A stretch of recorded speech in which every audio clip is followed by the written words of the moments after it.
que vai nessa direção. Ou seja, se a sua expressão é uma expressão de adoração, no momento que você doa, seja uma cesta básica, seja um ato de oração, você não faz isso porque você não quer que ninguém veja que você está orando por ele. Você faz isso porque você pretende ser adorador de Deus e que Deus seja percebido pelo outro e quer que seja percebido na sua singularidade. Quando é que Deus é percebido? Quando nós desaparecemos. Assim, só para a gente entender bem a ideia, por favor. Diz que o jumentinho, uma semana depois, aquele que levou Jesus, voltou a Jerusalém. E olha, voltou para casa triste demais. E aí chegou em casa e foi falar para a mãe: mãe, entrei em Jerusalém. Pensei que o pessoal ia aplaudir, que iam jogar de novo roupa no chão para eu passar por cima. Os meninos começaram a jogar pedrada. Me aproximei do templo, me empurraram e tal. Mãe, estou triste e tal. E a mãe vai dizer: não, meu filhinho, eu não quis tirar a sua alegria quando você chegou naquele dia, que você chegou tão encantado, tão maravilhado. Mas o pessoal estava aplaudindo quem estava sobre você, não era você, né? Ou seja, se nós queremos ser mais do que um jegue, vai ser difícil do pessoal ver Jesus. Então, como viver a beleza do Evangelho de tal maneira que, seja na evangelização, seja na oração, e por isso que eu digo que tem a ver com a motivação. Agora, sempre pensar em adoração, não, acho que a discussão da liturgia ou do louvor é uma coisa que se precisa fazer no nosso espaço religioso. Mas eu acho que ele é muito pequeno em relação à adoração. É um tema assim que vai satisfazer os nossos ambientes de culto, se foi bom, se foi ruim e tal. Se o pessoal está gastando muito tempo, pouco tempo, se cantou de cabeça para baixo, se de cabeça, que instrumento que usou, se falava alto, se falava... Eu acho que isso é o mínimo.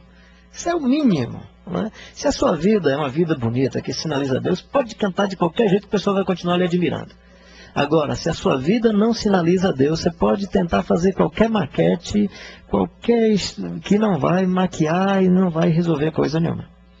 Então, tem um rapaz lá na nossa comunidade que ele é assim, aquele tipo exótico, estranho em qualquer lugar. Estranho mesmo, né?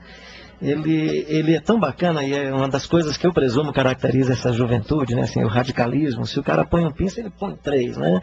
E ele, assim, ele é diferente dele na semana passada. Ele já chega na semana que vem, eu sempre brinco com ele, digo: Igor, rapaz, isso é diferente de você na semana anterior.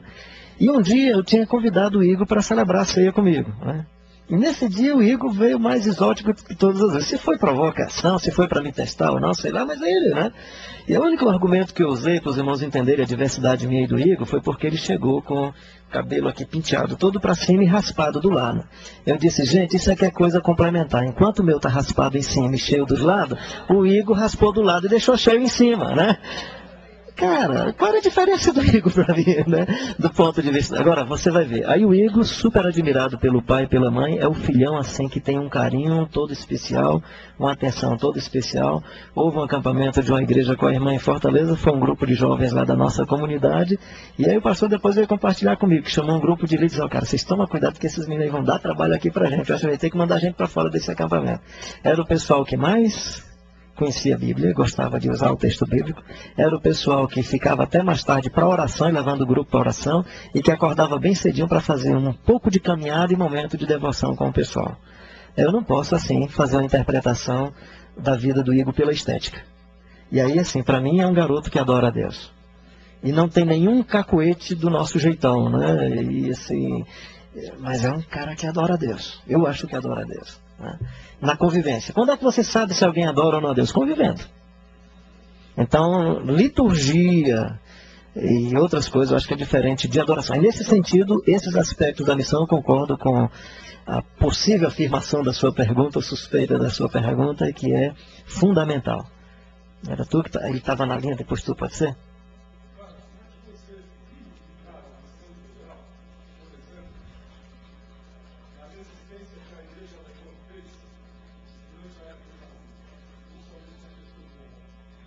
Assim, para mim foi, quer dizer, é isso que eu chamo de, para mim o Dietrich Bonhoeffer, quando ele morre aos 39 anos de idade, por essa resistência, o que ele está dizendo é: a minha vocação e a minha missão correm risco de vida.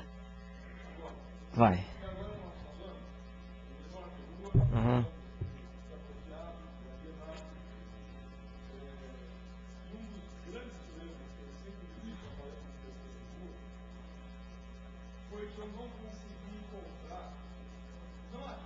Uhum.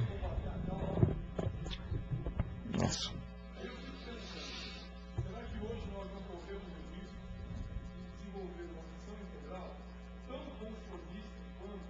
Tranquilo. Tranquilo. Eu diria que o que aconteceu naquela época foi a força contra o grupo. Quer dizer, não tinha como um João Dias de Araújo, por exemplo, resistir, né? Então, nesse sentido, é aquela história. Foi uma frase que eu escutei certa feita, dizendo assim: se o Gandhi fosse o Gandhi da época do Hitler, nós nem saberíamos quem era o Gandhi.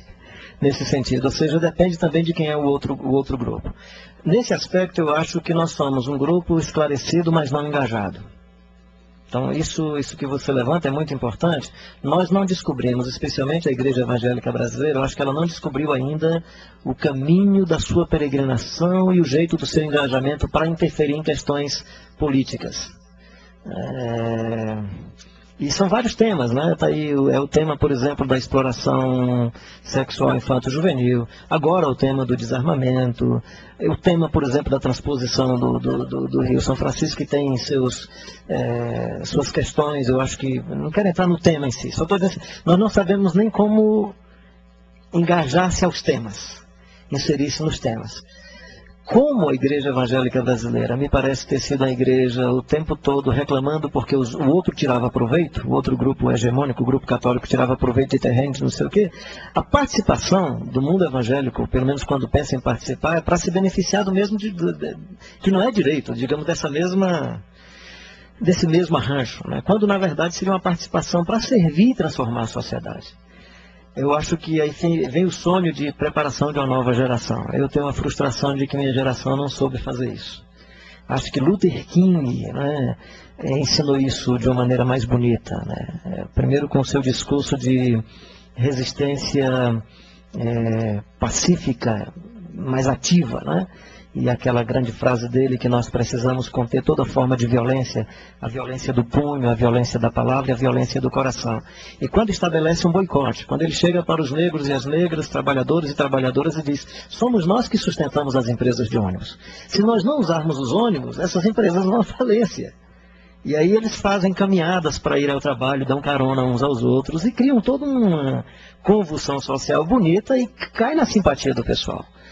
Acho que descobriu, né? Nós precisamos em oração descobrindo qual é o mecanismo, por exemplo, de combate da violência.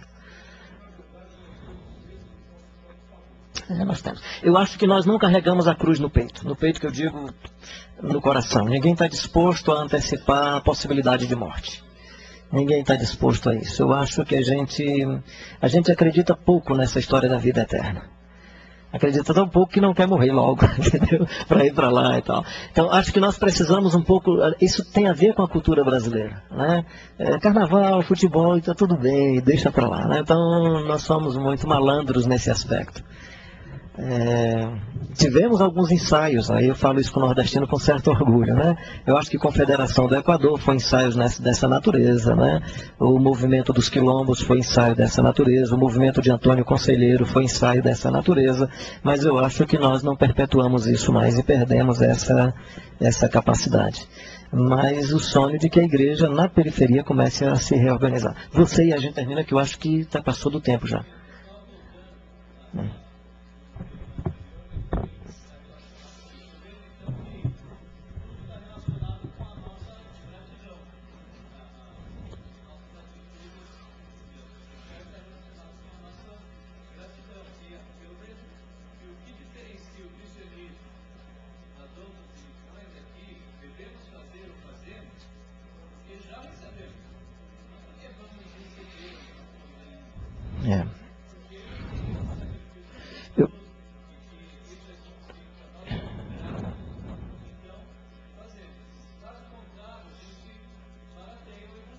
Isso.